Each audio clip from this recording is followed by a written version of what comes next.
Bom dia, turma. Vamos dar continuidade com o pré-modernismo. Agora falando do capítulo 16, onde fala a dissonância anuncia a brasilidade. Então, nesse capítulo aí 16 do módulo de vocês, nós continuaremos aí o estudo dos autores pré-modernistas, né? Agora com especial foco em Monteiro Lobato e Lima Barreto. Então a gente vai estudar aí um pouco da obra de Augusto dos Anjos, não é? Que foi um poeta que muitos críticos consideraram assim um pré-modernista pela inovação que promoveu aí na linguagem poética e explorou aí o cientificismo, né? A crueza, os jogos de palavras e ideias e também sem deixar de lado o cuidado aí formal defendido pelos parnasianos. Deixa eu falar com vocês que esse slide não é meu, mas eu achei interessante, né? E postei aqui para que vocês acompanhassem a aula aí falando sobre esse pré-modernismo, que foi do ano de 1902 a 1922. Então vamos focar aí, né, na obra de Monteiro Lobato e como foi essa produção pré-modernista. Então, o pré-modernismo, como a gente já sabe, né, que encontra-se no limite entre a literatura parnasiana e simbolista e a Semana da Arte Moderna. Então, não constitui por si só uma nova estética, mas anuncia, assim, aquela que viria a ser lançada com a Semana de Arte Moderna em 1922. Então, nas obras dos autores que se colocam nesse período como pré-enunciadores do modernismo, se encontra também aí o germe que encaminhará nessa produção literária para voltar seus olhos aí para a realidade cotidiana brasileira. Então, por isso que o capítulo, né, se refere aí à brasilidade, porque, né, já fala aí do Brasil. Vamos lá.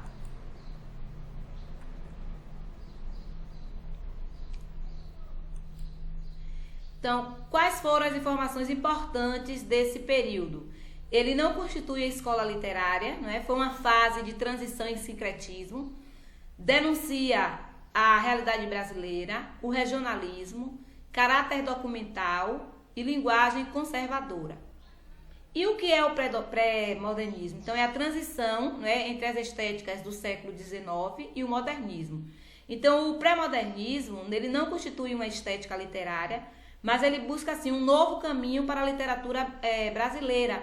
Ele usa assim de diversidades, né, de temas e de abordagens.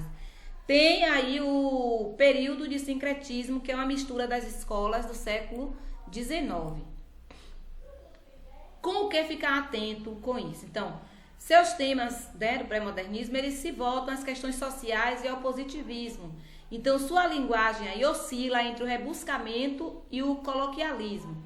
Então, durante esse pré-modernismo aí, coexistiram tendências conservadoras e renovadoras, por isso o período ele envolve grande diversidade de autores e gêneros, tanto na poesia quanto na prosa.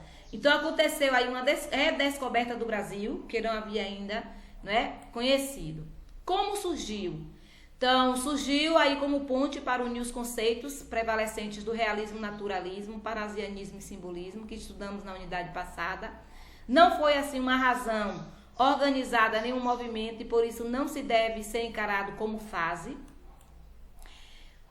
Tiveram os principais temas, a paisagem brasileira, né, e o homem regional, que foram duas preocupações dos escritores pré-modernistas.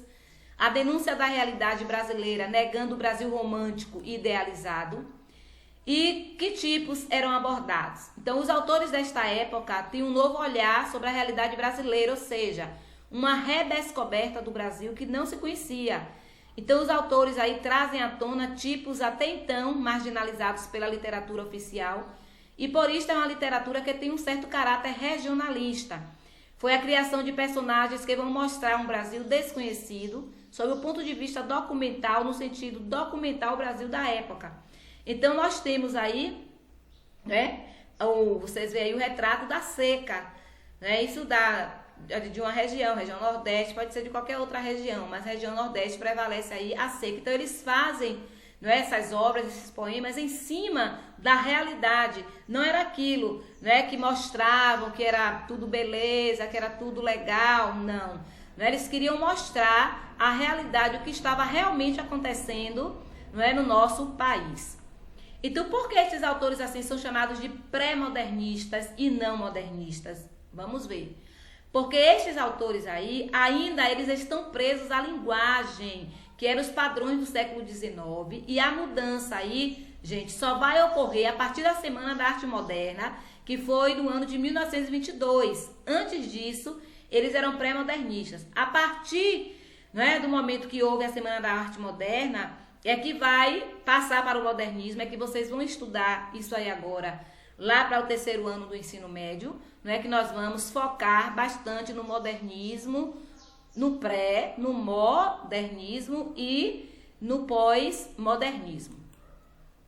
Aí os principais autores, nós tivemos aí os Sertões, não é, de Euclides da Cunha, que foi assim, ele retratou a região do Nordeste com um tema sobre a miséria do nordestino e a submissão religiosa. Então era o tipo humano do Nordeste. Então por isso que apareceu, né, aquela foto ali da seca. Então ele fala sobre esses sertões, ele fala o que está aí, o que ocorreu, não é, nesse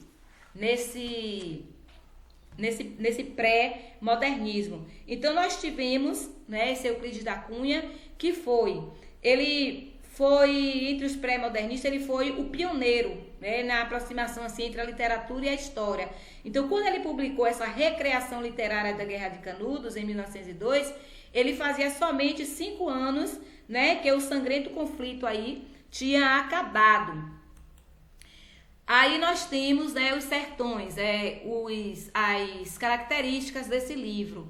Então ele compreende e explica o fato social, né, que é a guerra, determinismo, que ele justifica aí a divisão da obra, e a terra, o homem e a luta, e a linguagem sofisticada. Euclides da Cunha, nós temos aí a biografia dele, né? Ele foi um escritor, poeta, ensaísta, jornalista, historiador, sociólogo, geógrafo, poeta e engenheiro brasileiro. Ocupou a cadeira, né, a 7 na Academia Brasileira de Letras, de 1903 a 1906. Publicou Os Sertões, né, que foi uma campanha de Canudos, em 1902, que foi uma obra regionalista, falava da região do Nordeste. E, como eu tinha falado antes com vocês, dividiu aí esse livro em 2 partes. Sim, Monteiro Lobato, esse daí já nasceu em 18 de abril, né, como José Renato Monteiro Lobato. Ele mudou seu nome mais tarde para poder usar a bengala com as iniciais JBML, né, do pai. Então ele foi bacharel em Direito contra a vontade, dizia sempre o que pensava e defendia a verdade. Urupês, que foi uma obra, né, aparece sempre pela primeira vez aí a figura de Jeca Tatu, que foi um personagem imortalizado na literatura brasileira, né, foi um dos grandes e mais importantes, né, do pré-modernismo. Aí nós temos a caricatura, né, como é que eu posso dizer?